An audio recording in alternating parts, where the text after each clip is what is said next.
Welcome in to the Gaming Discourse. I'm Tyler Frater alongside Richard Day the Cruz. Hello. And Chief Engineer, Lieutenant Commander Connor Frater. I'm alive. Who is back. Hooray. It is Monday, May 2nd, 2022. Follow us on Twitter and Facebook at the Gaming Discourse. Go to our YouTube channel, YouTube/Gaming Discourse. I just posted a new review of Iron Lung, which I talked about last week, and I'll maybe talk about a little bit more this week. Patreon.com/the Gaming Discourse. Check out our tiers. Support us if you can. If you can't support us, stick around because we take likes, we take comments, we take shares, however you want to support us is great. But if you want to give us money, that's double great, as it were. I don't know why I said as it were. It just felt familiar. So got the black lung pop. Don't start quoting movies. Sorry, because we were doing that before the show. Oh no! Yeah. We'll derail it. Okay, so who's played games here? I played one. Okay, so Connor, go ahead and talk about the game. All right, so I picked up and started playing Coffee Talk on Switch. Hey. Oh yeah. And you know what's really difficult to do? Talk to people. Latte art with Switch controls. Is it motion? No. Oh, okay. It's just the analog sticks aren't like the greatest, precise enough. So doing curves and everything, not the easiest thing to do. I didn't even know you did latte art in the game. Like, how does that?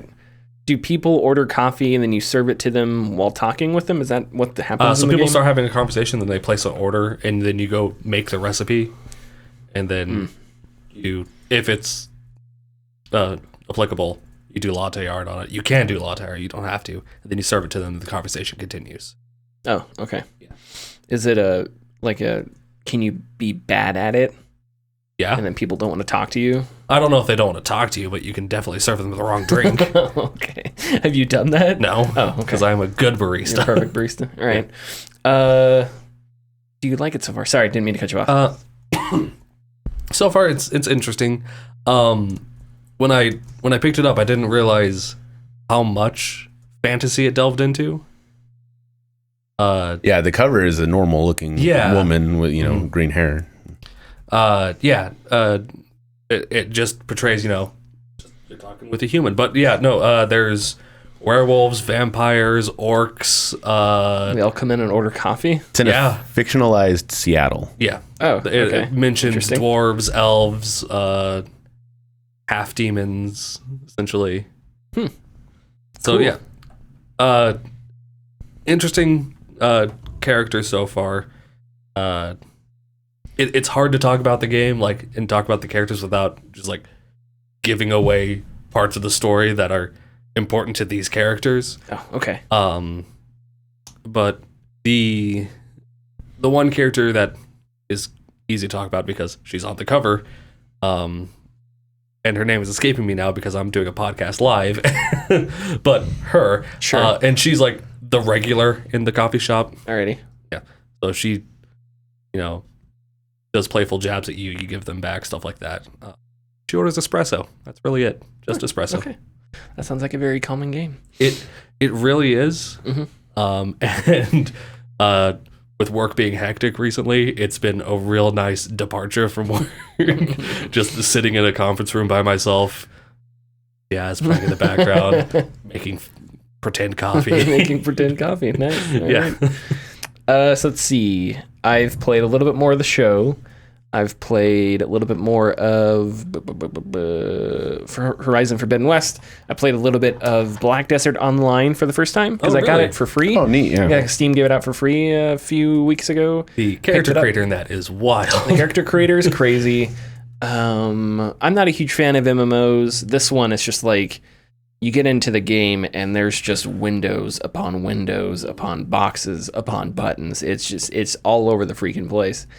So tried to clean it up best I could. I was having fun with it. I don't think I'm going to pour 50 hours or anything like that, but it's a fun little nice. It's like a hack and slash almost. It doesn't feel like MMO kind of. I mean, MMO you don't stack your combat or sit there and press a button. I don't know. Well, actually, now that I think about it, I haven't really played a ton of MMOs, but it feels more like a hack and slash because there's all these enemies, and enemies come in like big groups, and so you're constantly fighting groups of enemies, and they fly in the air. It's kind of Dynasty Warriors ish, And you have melee combos and things like that, and you can toss an enemy in the air and you can sort of juggle them for a bit, stuff like that. So it's not evocative of like World of Warcraft where you just, I don't know, two people hack at each other.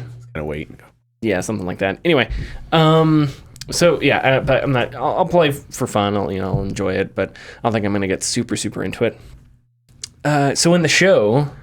So, okay, here's the thing. I've turned up the difficulty on the show because I was winning like 12-4 every game. So I was like, okay, I got to make this a little bit better. Winning. It was on like the minors difficulty. Okay. So I turned it up to rookie difficulty. In the first game, I almost got no hit, and I was like, okay, something's wrong here. I went from freaking 12 runs, couple homers, I'm batting 300 across the lineup. All of a sudden, I went one difficulty level up, and I'm an inning away from being no hit. Like, come on. So I had to learn, sort of learn how to play, I guess, like get the timing down, because the timing's a little more strict. But I don't. It's weird because I've won like 10 games in a row now, or something like that, or even more, 14 games in a row or something like that. So I haven't lost since I've started playing every single game, but it's all been really close. So Connor, I showed you, I'm winning like 4-2, 3-1, 1-0. Like I'm winning all these low score games, and I don't know if eventually the PC, but it never feels like it's too easy. Like I'll go through a game and second inning I get a 2-run jack, and then after that it's just the offense just dies. And then for whatever reason, the pitching, I'm just a shutout master. Like I just kill opponents' offenses. But I mean, so it's just a weird thing. And there's been one game where I scored like 11 runs. But I like the show a lot. I wish the Switch gave it more frames. Yeah, it can be difficult to play on the Switch, but baseball in bed, that's the reason. And it's not so bad, you kind of have to get used to it. It can be a little bad. No, it chugs a lot. It's just the mindset of the Switch owner. Oh, sure.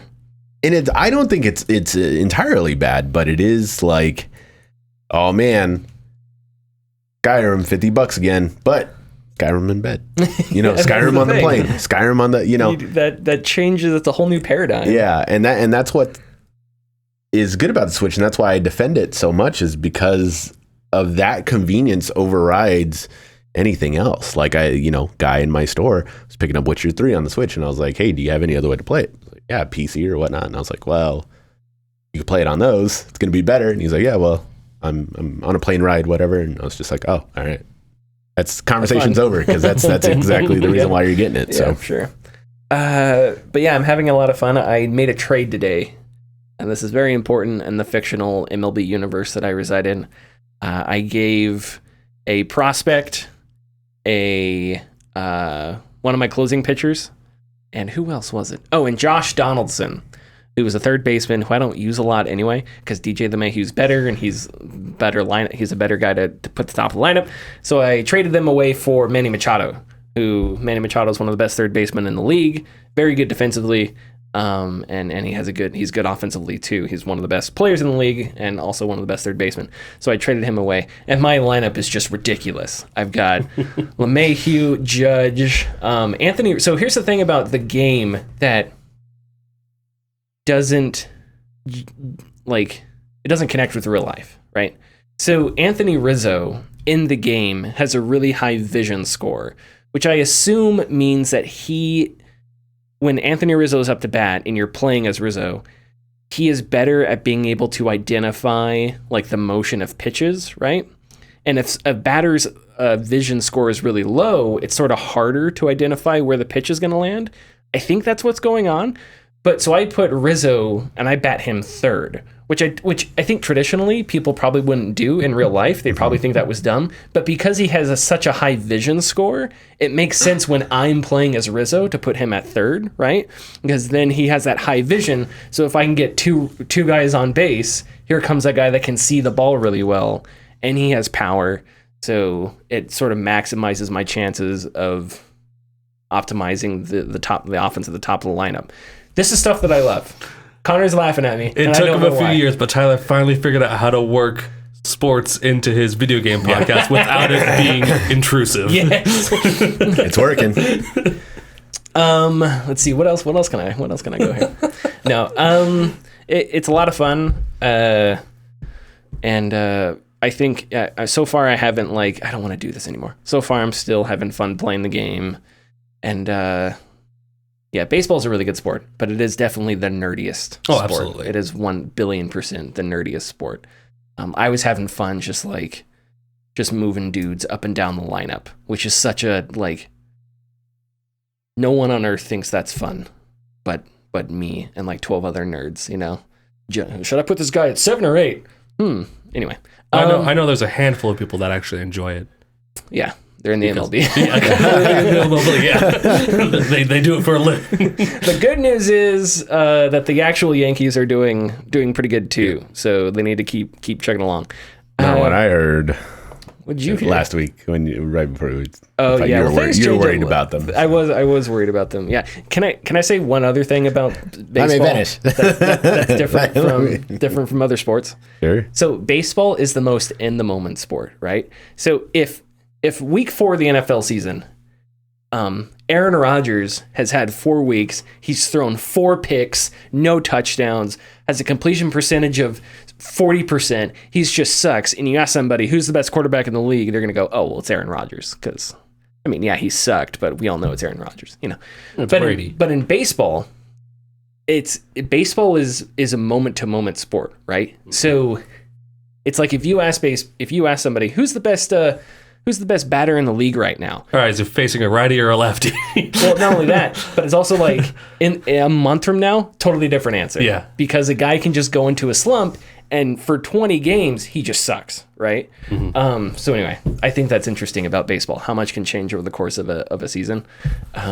Anyway, Horizon Forbidden West. I think I'm going to try and still enjoying it. Since I've been taking a break, I'm enjoying it more.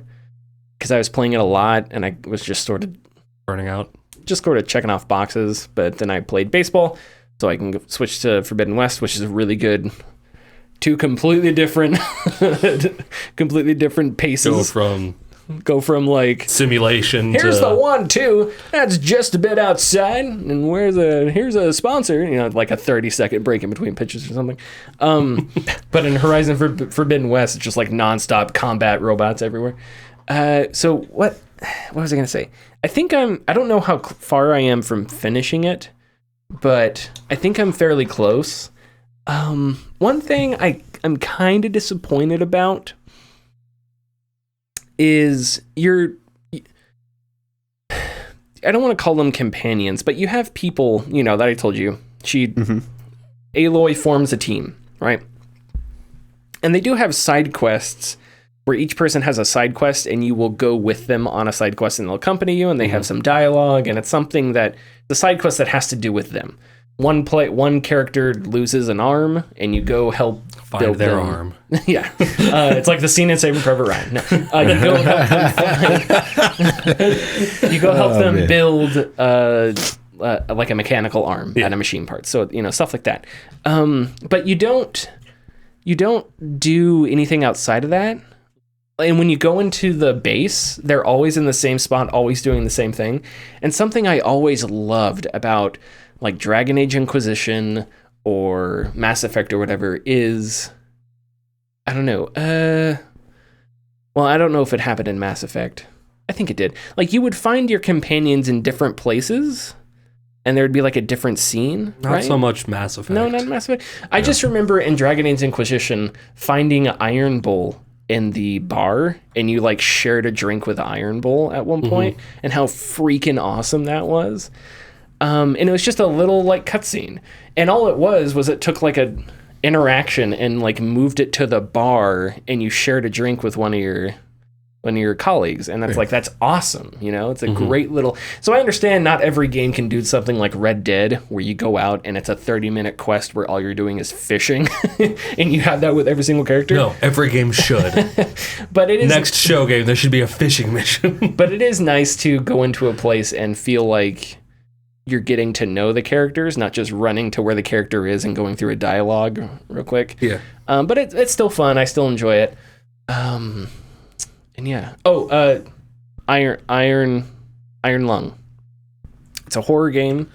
You're in a submarine. Yeah. You can't see anything. Obviously. You can only you use a map. Not even with the periscope? Not even with the periscope. You're too deep. You use a map. You steer with coordinates. Sorry, It's exactly you have coordinates, and you have a forward and reverse button, and two buttons that turn the sub, and it tells you where you're at on this map, and you sort of just have to follow the grid, and try your best not to run into things, and you have to take pictures of objectives. So you have to match the coordinates, snap a picture. It's really creepy. It has low poly visuals. Highly recommend it. Richard, you looked at the screenshots the other week. I did, yes. It seemed like you were Addy 5,000 on that. Be creeped out. Yeah. Creeped out. It is very good. So go check it out and go check out the review. Just to piggyback off of submarines, I also re-downloaded and played U-Boat, which is a submarine simulator. And yeah, no, there's something about, being deep underwater and you just hear like the creaking of the hull. Well, it's all terrifying. You hear splashes above you and just one of your guys, depth charges. So you're like, fuck. I don't know.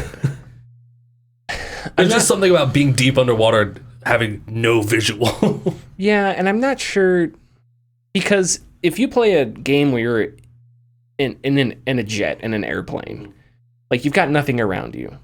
But that doesn't feel, maybe it's because you're moving so quickly, I don't know.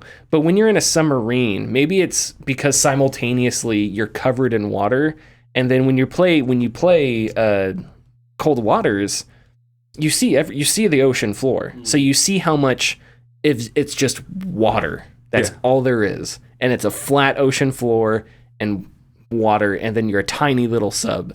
And if an enemy sub fires a torpedo, you can see it cavitating like a kilometer away, and it's just creeping toward you, and you kind of know you have to start maneuvering.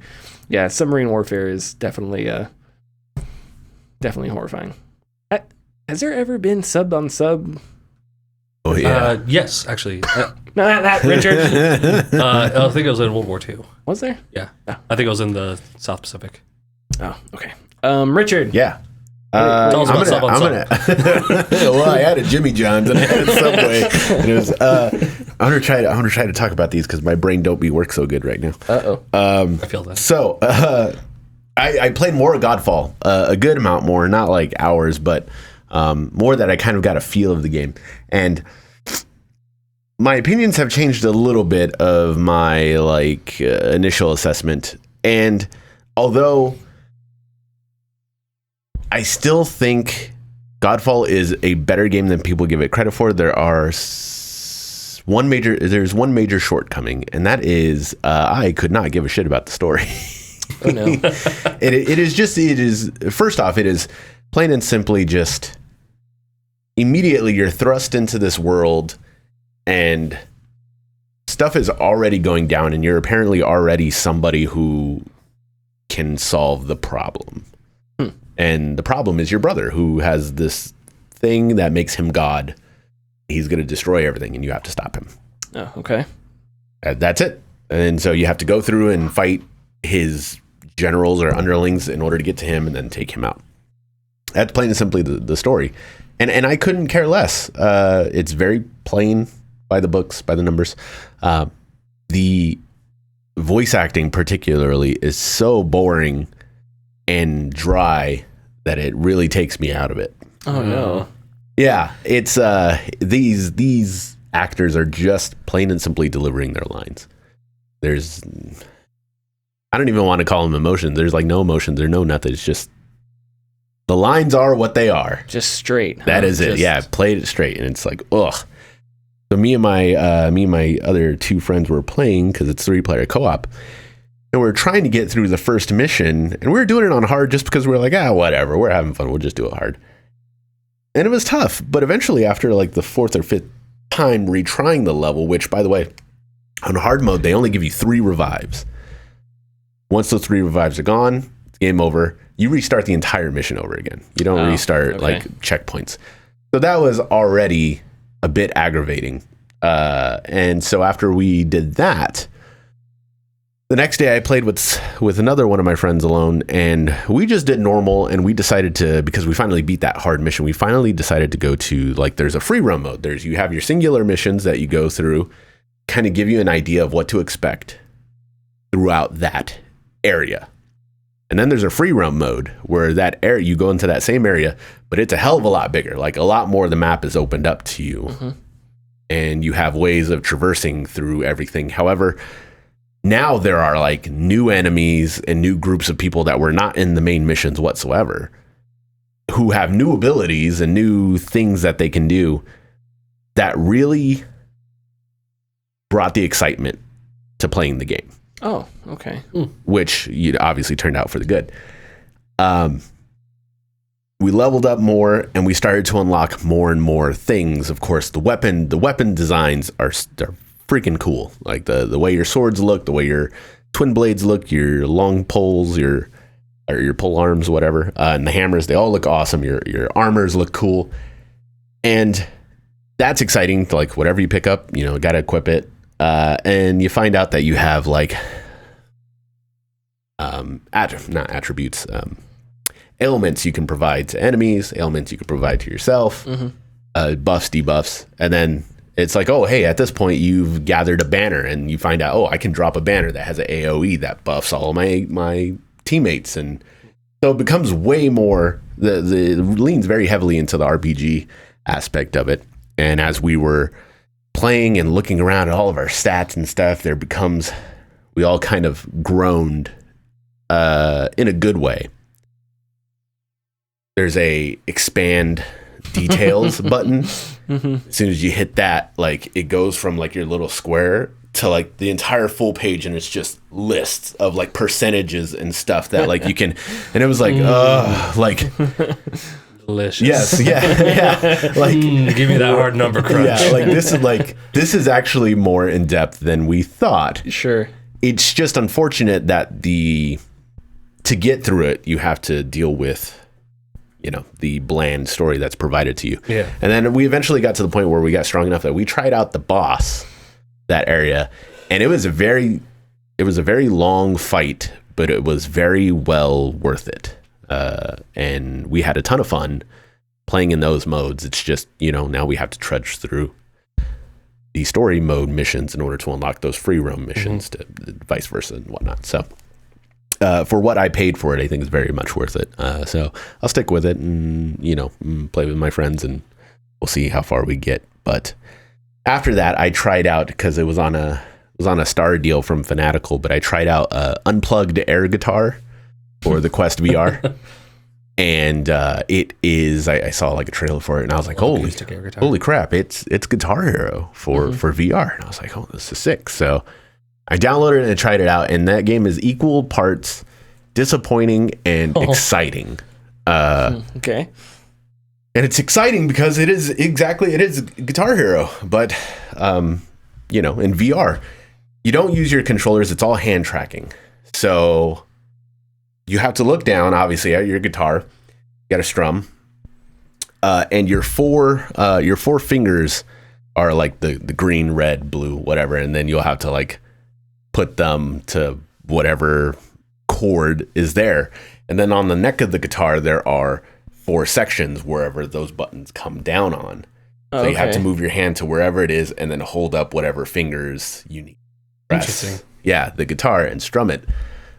And so it works fantastically well. The hand tracking and everything, they did a great job with it. You have to look down the entire time.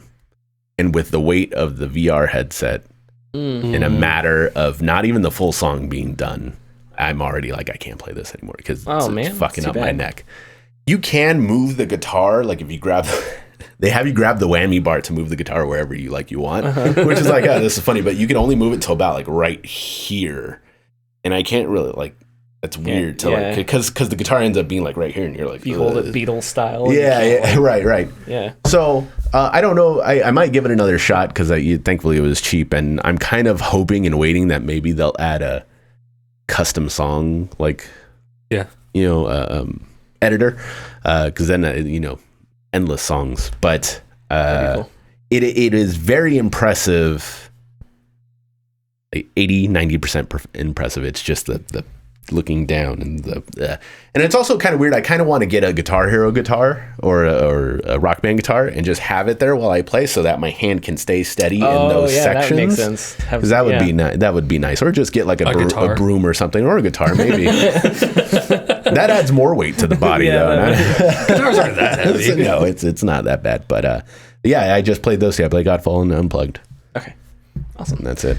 I giggled a bit because Connor and I both held up our hands like the Beatles, and then for whatever reason, I'm sure I can't do it, but like, I was playing a VR game. I can't do John Lennon. But anyway, or that'd be Paul McCartney. Paul McCartney. Closer to Paul, yeah. Yeah, Paul McCartney. Anyway, mix of Paul and Ringo. Hit the ad.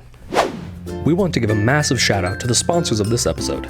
They have been silently supporting us since the very beginning, and we felt it was time to give them some love. The like and share buttons have been at our side since episode 1 of the podcast.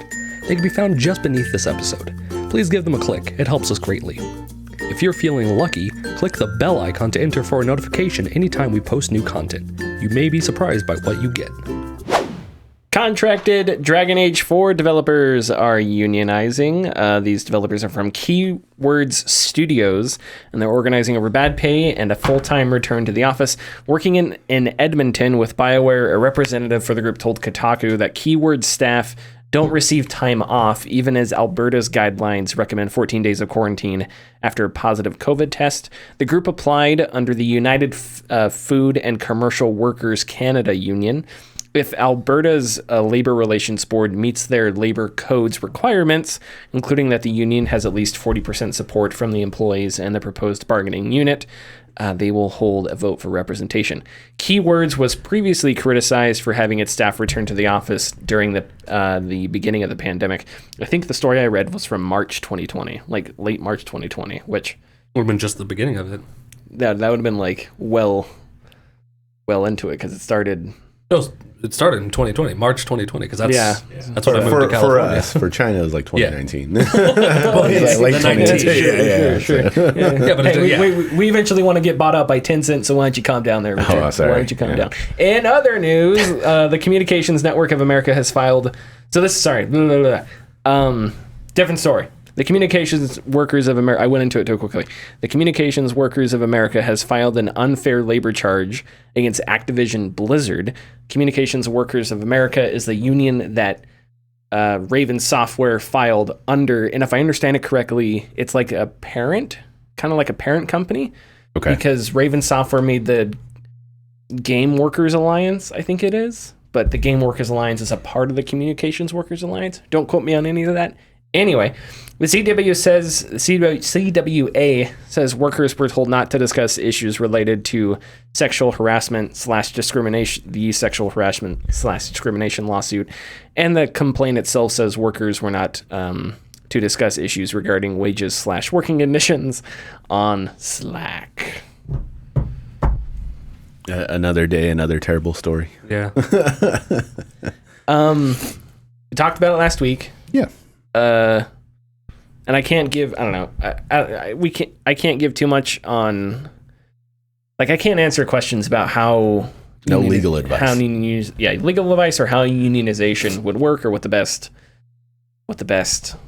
like organization would be, but the bare minimum isn't given. Unions ensure that the bare minimum is provided. Something needs to be there. Yes. Because just like how game companies, when we talk about preservation, there has to be preservationists like Frank Cifaldi or the people at the Video Game History Foundation, because preservation cannot be left up to the IP owners, right? Because they're not going to do it.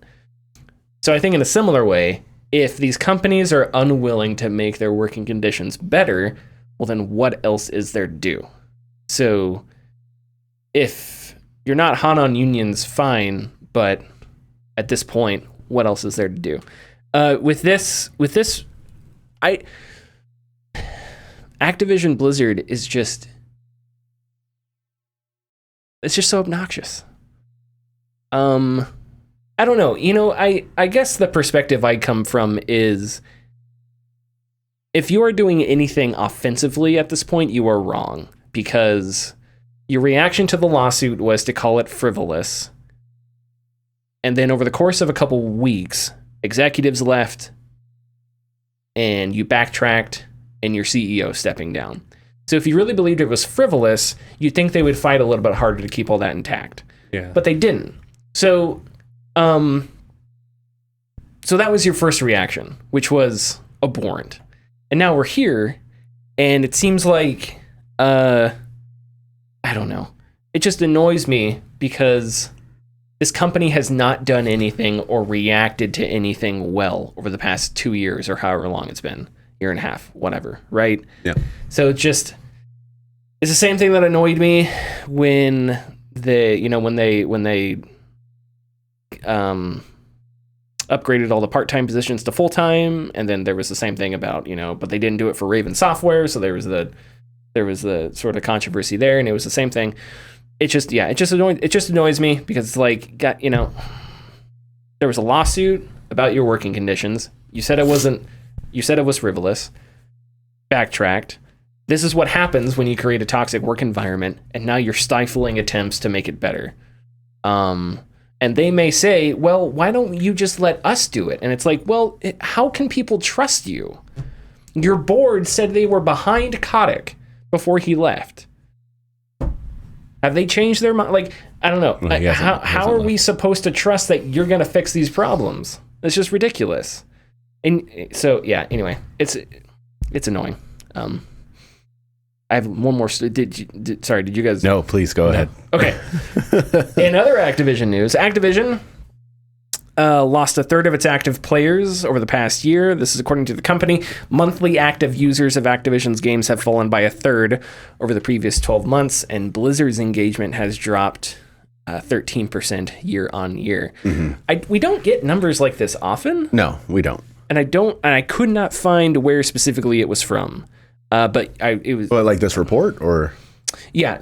I got the number specifically. I was reading from a Eurogamer story. That's where I first read it. Mm-hmm. But I couldn't find if it was like some, I don't know, investor report, something. I couldn't find where, or if it was just original reporting by Eurogamer. The only reason I'm saying this is because, we don't often get numbers like this. Like, you get Steam charts. Mm-hmm. Yes. But Steam charts, they can kind of be, they're not official, Yeah. But I'm not sure not to say that they're inaccurate. I believe in them. Yeah. I don't think there's, but anyway, this is official. This is what happens when, technology changes, tastes in gaming change, and the landscape changes, and gamers know that there always is something better on the horizon. And Activision and Blizzard, what they have done is the consequence for being or having not only the best-selling franchise year over year for the past decade plus, and having having acquired Blizzard, which printed money due to their subscriptions in World of Warcraft. What they did was they essentially, probably subconsciously, rested on their laurels. And with the last 2 years, since just a little bit before COVID, nothing has changed dramatically in what they have provided to their consumers. Call of Duty Warzone, last I heard, or at least it was weeks of reports that Warzone was continuously broken. Like, every update that they would put out would cause stress between the players and the developers because they weren't doing what the players wanted. We have Overwatch 2, which, they stopped supporting the original Overwatch, or at least drip-fed content to the original Overwatch to work on Overwatch 2, which ostensibly, now that we are seeing it in action, could have been nothing more than just a patch to the original Overwatch. Like there's no improvements, no nothing. And we have World of Warcraft that, is not giving their fan base what they want. And so now these players are deciding they either want to go find something else somewhere else, or they're just tired of it. Yeah, I think Activision-Blizzard, a couple months ago, we talked about, they did say this in an investor report or a quarterly report. They listed the problems with their company. And one of them was how reliant they are on Candy Crush and Call of Duty, right? And it's like, well, whose fault is that? You put all your eggs in a few baskets, and there's only so many people on Earth that are going to play Call of Duty. Like right, exactly. Even if every single person on Earth decided to play Call of Duty, right? There's a finite limit to it. There's not an infinite amount of humans, but this business model expects exponentially growing returns. And a lot of people argue it's unsustainable. I don't think it's sustainable. And you hear stories like this, are they in gigantic trouble? Probably not. I'm sure they're fine. But whether or not they're in trouble, it's frustrating because had Activision Blizzard operated differently, just outside of the workplace toxicity issue, if it had operated differently, we could be talking about different things here. If they weren't so reliant on microtransactions, on games as a service, on long monetization tails, I think it could be a better company, and I think we could have gotten better games. But that's not what they're focused on, and that's frustrating. Because they're one of the biggest companies in the world, and it's not like they don't have any IPs. I mean, it's not like the only IPs they have no one cares about, right? When they got Blizzard a few years after, the narrative developed that, Activision's sort of reach over Blizzard became more and more and more. And Blizzard's only gotten, I don't want to say they've gotten worse, but Blizzard doesn't seem to be in the same place they are now that they were 15 years ago, right, or 20 years ago, right? Yeah, absolutely. Or even, maybe even less than 15 years ago, maybe even like after Overwatch. Well, since they got acquired by Activision Blizzard, that's it, honestly. Yeah. And so, and that's frustrating because it's hard for me to believe that these sort of business decisions had to be made in order for them to stay afloat or something like that. That's hard for me to believe. It makes more sense that their priorities are in exponential growth, and then, oh my God, that's unsustainable. Or, I don't know, it just doesn't drive interest as much. But yeah, that stuff, it just bothers me because I feel like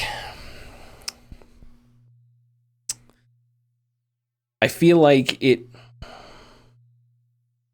would just be much easier, I don't know, to have a business model that's sustainable there, to end it with something stupid simple. For Kotick and Activision, the goal is to make money. Yeah. They're making money. In order to find the next big thing, that costs money and it costs time, and they don't want to use that right now because they're making enough money as it is. Mm-hmm. Yeah. Just by doing nothing. So that's it. But, as we're seeing in real time, it's imploding. Yeah. And can we talk about Diablo Immortal for a second? Diablo. So Diablo Immortal is a free-to-play game. It's going to be, right? Yeah. And it's going to release on the PC. Hell yeah, it is. So it's going to be and listen, because they realize not everyone has phones. Yeah. So first thing, we have to state about Diablo Immortal. Any grief that guy got, he did not deserve. So first thing, that guy did not walk into a boardroom and say, "Hey, you know what our players would love? A mobile Diablo game." I didn't know that. No, I'm fairly certain. I'm completely comfortable in guessing without any knowledge whatsoever. But all that screamed was bad idea, right? So who's going to play Diablo Immortal? Everyone. Right? I don't think everyone. The shitload of people you watch, a shitload of people are going to play that game. Diablo, as a free-to-play game, Diablo Immortal, the idea is long monetization tails, right? Right. So what's going to happen once Diablo 4 comes out? Diablo Immortal is still going to make money. You think so? Because of China. But Diablo 4 will be in China too, won't it? They'll both make money. Have you not been following the NPDs when I talk about how much money mobile makes? all I'm saying, I know mobile makes games. Don't talk to me like that. Mobile makes games. Mobile. All I'm saying is, you release a free-to-play version of this game, and then you get the next installment, and you're going to be competing against yourself because unless they know that and they don't expect Immortal to have a really long monetization tail. But double the money, baby. So anyway, that's just a thought. That's just a thought. That's just a random thought. We're going to move on to the next Gamers story. are hypocrites anyways because Diablo 3 is mobile on the Switch. So Checkmate, gamers. checkmate, gamers. Damn it, baseball in bed? You betrayed Diablo me. in bed. Let's not talk have about Switches? Facebook. Let's talk about Facebook. not. Meta's next headset isn't for gaming. The Zuck said Project Cambria, the code name for Meta's next headset, will be, quote, focused on work use cases and eventually replacing your laptop or work setup. I kind of want to I can't do a Mark Zuckerberg voice. What would a Mark Zuckerberg voice would be like? Really flat? I can't More do lizard it. person. More lizard person. My ears. Yeah, I apologize for that. I hate this so much. I hate Yeah. this so much. I'm just talking about Facebook. Yeah. That too, yeah. Okay, so the reason this bothers me is okay, so what's the goal with VR? Like, what are we doing with it, right? Life in VR. So let's say Life on Mars. people who work from home and you work on a laptop, what do you do on that laptop? You type things, you have programs, right? Yeah. Okay. Was music. Now you let's have a say you work from camera. home and you have a kid, some stupid kid, right? And you're sitting at Some dumbass. some fucking dumbass kid, and you're sitting at your table and you're typing away a memo or something or an email, and your dumbass kid spills a bowl of milk and cereal. So it's like, okay, I have to take care of this because I'm a parent. So you got to step up and you got to walk away, clean that, and then you come back. Or maybe you have a dog, or maybe think of all the things you do in your home. You use the restroom, little things like that, while you're working from home, okay? Mm-hmm. Now imagine that every single time you do one of those things, you have to take off a headset, and then when you are done, put it back on. It's not great. It's just not. Now imagine you're somebody who likes to do your hair, which I think Richard is. I'm not fucking Okay, doing my so hair. it's just you've got the rock star look. Connor's just put it in more a Jimi ponytail. Hendrix. I'm just nothing. But the point I'm trying to get to is we don't do our hair. But imagine we were, right? If you put a headset on, your hair's just donezo. Your hair's gone, right? Just sayonara. So there's all these accessibility options, and it just makes me like, what? In the vast majority of cases, what good use is a headset, right? Sorry. Now, if we're talking 50 years in the future, and there's a surgeon who can throw on a Quest 2 and do surgery or something like that, okay, but that's like a million years in the future. But what kind of office work?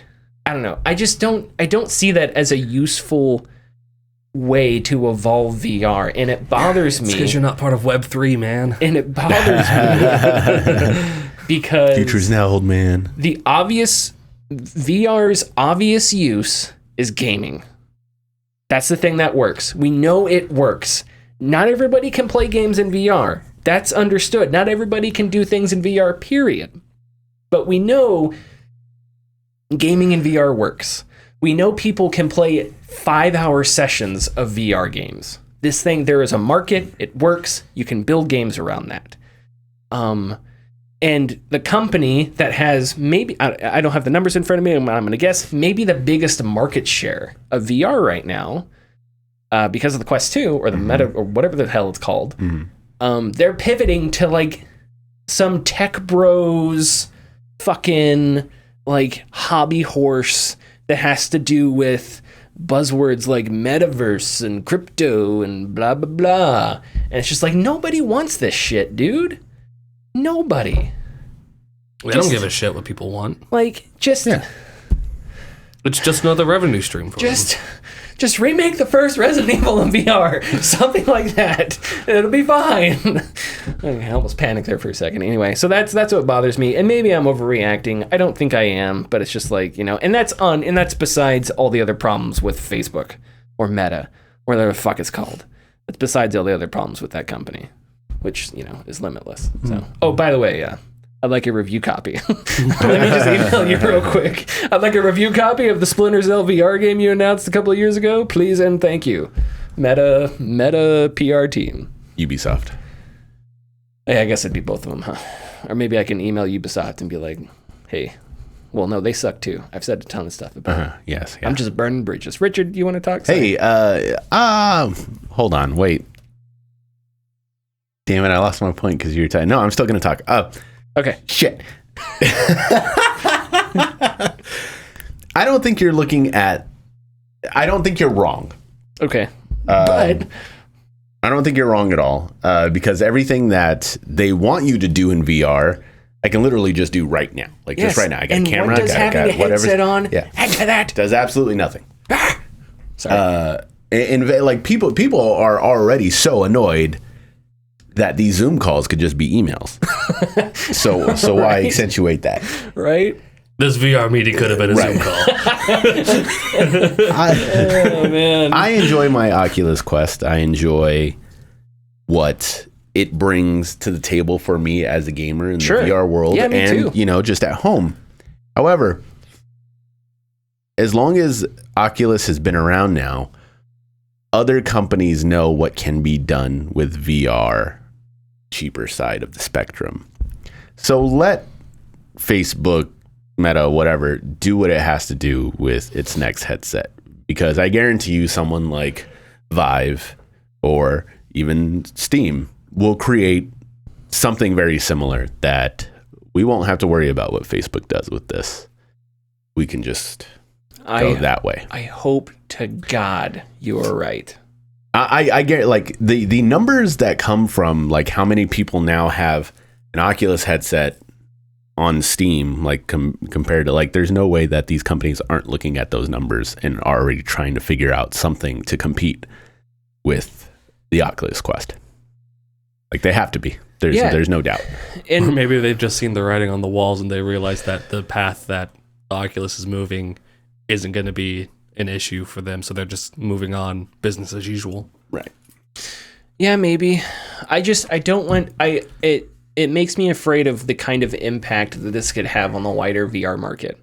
Because, again, if the company that owns the largest swath of the VR market, right, in Meta, if they are focused on these stupid, tangentially related things like replacing your laptop or work setup with a headset, which, oh my God, what the fuck does that even mean? So you no longer have a laptop or a work setup, you have a headset. Thank you. No problem. Thank you. That reminded me of that anti-Donna sketch. Quattro formaggio. Let me handle this. Quattro is Italian for four, and formaggio Italian for cheese. So basically, we're saying 4 cheeses. Anyway, while you move your laptop. Anyway, we're off the rails. Play the goddamn thing. A man discusses the news, but not like the big news, the little news. Little bit. This is the Tidbits. It actually isn't a tidbit. It's a big old bit. Yeah. It's a mid-bit. Breaking news last night. Embracer Group has purchased Crystal Dynamics, Eidos Montreal, and Square Enix Montreal. Last night, news broke that the aforementioned Embracer Group had brokered a deal that would have them purchase the studios named above from Square Enix. Kotaku reports that the company has entered into an agreement for a reported sum around $300 million. The CEO of Embracer Group, Lars Wingefer, said, quote, "We are thrilled to welcome these studios into the Embracer Group. We recognize the fantastic intellectual property, world-class creative talent, and track record of excellence that has been demonstrated time and time again over the past decades. It has been a great pleasure meeting the leadership teams and discussing future plans for how they can realize their ambitions and become a great part of Embracer. With this deal, Embracer Group will attain a ton of IPs, which include Deus Ex, Thief, Legacy of Kain, and the big one, Tomb Raider. The deal is set to close in the fall of 2022, a fall of this year, and we'll also see Embracer add 50 previously released titles to its big book of licenses, which potentially includes the great Marvel Guardians of the Galaxy and Marvel Avengers, pending license holder discussions. So it seems like they've bought the contracts off of Square Enix as well for those particular games. What's the deal? Why does Lars have on the Square Enix board members? Are you guys familiar with the movie No. Kung Pao? Yes. Oh, yeah. Yeah. Yeah. It's kind of, it's a very dumb comedy. Yeah, it didn't age well. Parody. Yeah, some of it probably did not age well. But there's the Especially guy. the animation. Yeah. Some good, but But there's the guy in the movie, and his joke is that they train him to lose. Yeah. And they make him think losing is winning. Mm-hmm. So throughout the movie, he gets his ass kicked. I'm bleeding, which makes me the victor. Exactly. And then the old master is like, we trained him to lose thinking he would win. As a joke. That makes me think of Square Enix. Because I don't understand the mentality of some of these companies. Square Enix used to have Hitman, right? That was Square Enix. Square Okay. Enix and IO Interactive. So Square Enix completely botched Hitman, and IO Interactive went off, did their own thing, and I think Hitman 3 was pretty successful. I don't know. They all ended up being quite successful. Yeah. And they're off doing, and they got a James Bond game. Yeah, they're working on one. They're working on one. Yeah. So they're off doing their own thing. That's great. Could have been Square Enix, but they're incompetent. You have Tomb Raider. I don't know. Tomb Raider hasn't taken the world by storm, but the last few games have been pretty good. The first reboot was wonderful. Was pretty good. I didn't play the next two, but I know they got decent to mixed reviews. Deus Ex, the same thing, but I know the later Deus Ex had a lot of controversies with I forget exactly what was going on. Probably not with Jesus. The game ended 6 hours too early. Wow. But anyway, these are not franchises that nobody cares about, right? And especially with what Cyberpunk did. Cyberpunk 2077, right? We talk about this with genres. Before Cyberpunk 2077, there were probably Cyberpunk video games like Deus Ex, but there wasn't a gajillion of them all over the place. Then CD Projekt Red releases a teaser for Cyberpunk 2077, I think in 2012 or whatever. We'll say 2015. Okay. And over the next 5 years until it released, there is just a rush of Cyberpunk games. Not necessarily because it's people trying to get in on something trendy, but because just a big company jumping in to make a game set in this cool, different genre. That really hasn't been tapped into. A whole lot. Inspired all these other developers across the industry to do their own thing. So we had Cyberpunk RPGs like Ascent. You had the Cyberpunk taxi game where you're just flying a taxi around. I forget what it's called. Cloud something. Yeah, Cloudpunk. Yeah, Cloudpunk. Yeah, all kinds of stuff like that. And in that time, this huge Cyberpunk in vogue moment, just nothing with Deus Ex. Okay, fine. Well, when did it release? 2018? The Mankind Divided? Yeah. Let me look. 2018 or 2017? I think it was earlier than that, man. 2016. Okay, 2016. So you had all that stuff, all that momentum, and nothing. And that annoys me. It kind of reminds me of EA not being able to make Star Wars games when Star Wars was a huge thing and the movies were coming out. Tyler, gamers don't want single-player games that involve cowboys, cyberpunk, Star Wars, anything good, anything playable. Sure. Yes, but they want mobile gacha games. That's it. Yeah. But this is the same frustration that I have. This is the same frustration that I have with Activision-Blizzard, right? Or with Konami, is you have all these companies that are like, oh, Jesus Christ, how are we going to be able to make a bajillion fulfillion dollars this year? And they have all these IPs that they're just not doing anything with. And it's so frustrating. Gamers just want pachinko machines. Well, if you talk to Konami, yeah. Gamers just want cat girls. That's not wrong. Yeah, no, I mean, this is somewhat embarrassing for Square Enix. $300 million for all of these IPs in these 3 studios. I feel that is embarrassing. No, it's shit, I can't think of the word. Offensive. Yeah, it's almost insulting. It's insulting. And yes. And there's no way that they performed so poorly that this was their only way out, right? And something they've been performing poorly because nothing's been done with them. Even then, they haven't even been performing. Yeah. Tomb Raider, the original Tomb Raider, 2011, sold over 4 million copies, and Square Enix came out and said it was a failure. Yeah. Like they did. It was a very, very famous, article, quote, or whatever. And, the next 2 Tomb Raiders did very well for themselves, regardless of their quality. And people have been begging for a Legacy of Kain game for years. People have been begging for a good Thief since the 2013 one.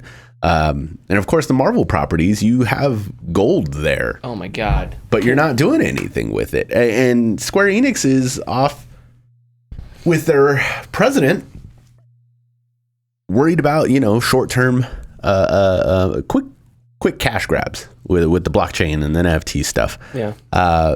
But yeah, it's embarrassing because they could have, this is all gold, and they just kind of let it go for $300 million into the hands of Embracers, which I hope they do. Please, well for do it. something well with it. The top 2 picks people are begging for Deus Ex, and if they have the license, because this wasn't in the information, but Sleeping Dogs.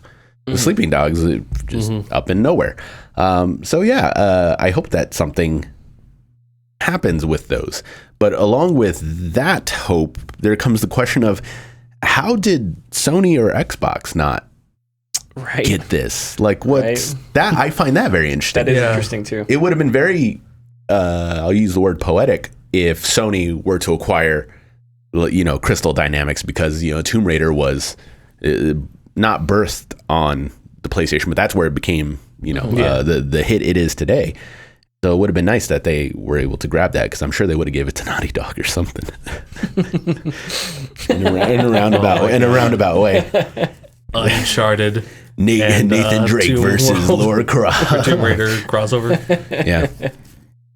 Uncharted the Tomb. But yeah, it's a stunning story with a very puzzling amount of money that got $300 million. I can't. Yeah, like what keeps coming into my mind is like the Dallas Cowboys. Ugh. One of the most financially successful franchises on earth. Perennially a trash fire. But it's there here. And it's just like it's always there, right? Just like the Raiders. And you have all these companies. We talked about Ubisoft wanting to sell, and it's like, God damn it. Think of all the properties you have, all the untapped markets. Yes, if you made a realistic Ghost Recon, it would not make $1 bajillion. But there's a market for it, and it would sell. A AAA military simulator would,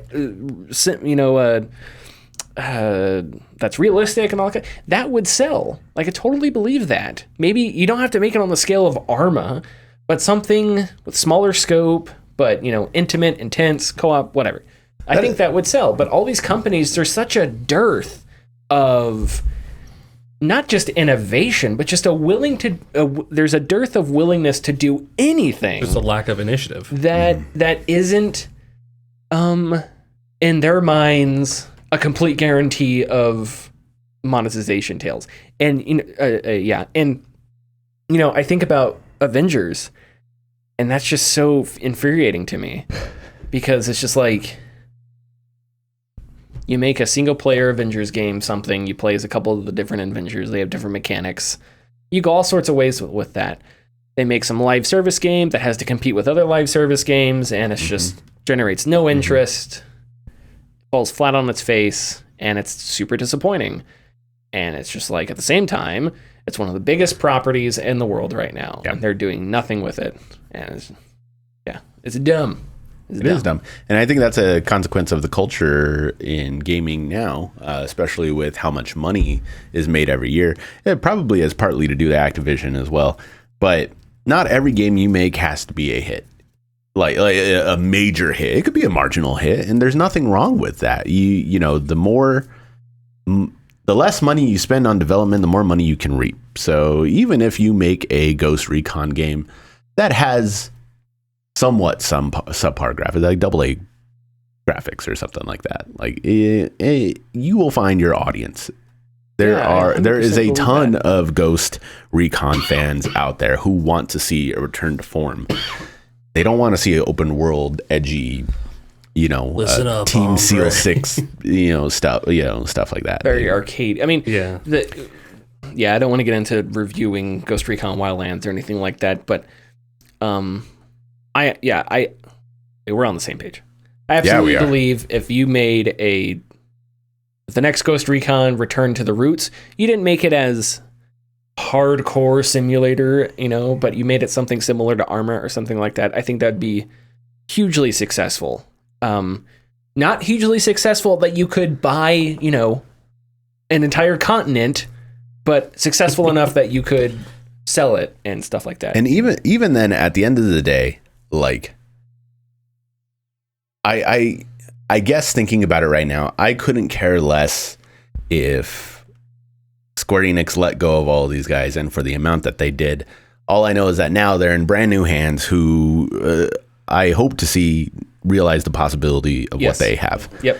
And we'll see the fruits of their labors. I 100% agree. Yeah. Like, you hope Embracer Group sees what they just got and knows that there is a massive market for the things that they just got. Yeah. And also sees the complete mismanagement of the people that they got them from for what is apparently a song. Anyway, anything else we want to say before we wrap this sucker up? I like video games. Follow us on Twitter and Facebook at The Gaming Discourse. Go to our YouTube channel, YouTube/Gaming Discourse. Check out the hour-long review, patreon.com/Gaming Discourse. If you want to hear me yell at Mark Zuckerberg more, give us some money or just a like. I like yelling at Mark Zuckerberg. That was pretty greedy of you. Give us some money. I'm going to be yelling at him anyway. Oh, all right, yeah. Man yells at Cloud. Meta, I'll expect that review code tomorrow. Just kidding. Bye-bye. Bye.